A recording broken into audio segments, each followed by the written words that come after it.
Well, it was inevitable that he was going to get sued, and it may be inevitable. We'll see that he may be on the wrong end of criminal charges as well. They haven't Really? ruled anybody out. And the Alec thing is, Baldwin could be Alec criminally Baldwin, he charged. definitely could be charged criminally. Yes, he could. Wow. Because not only does he have a role as the guy who pulled the trigger, but he's also a producer of the film.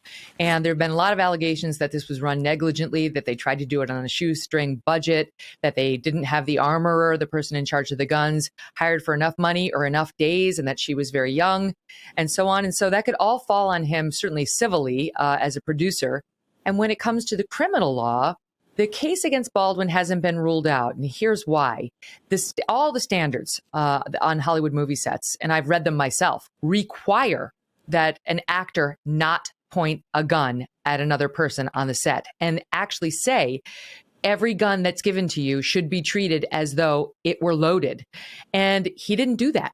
And he did point the gun at this person. And I understand he was told that it was a, quote, cold gun, thus meaning not loaded with real bullets, just with dummy rounds, which can't fire.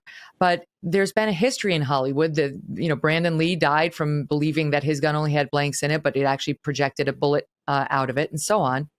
And I can see the case being made that he should have known better. He should have followed the training. There are reports that he turned down the appropriate training that he was offered. And so I don't think he's off the hook. I don't think anybody's off the hook yet. In fact, now we learn that there was an armorer, this young woman who had worked on other movies, but there was also somebody else. His name is Seth Kenney, who provided the some of the guns and some of the ammo. So the circle is broadening of who put live rounds in a box full of dummies.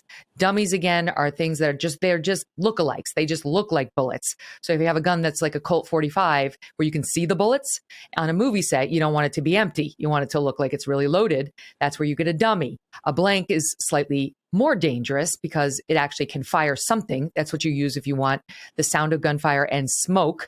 And then there's an actual live round, which is a real bullet.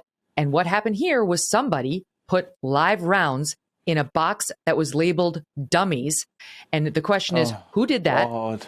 And who loaded it into the gun? Because the woman in charge, the young armorer, her lawyers are now saying this was sabotage.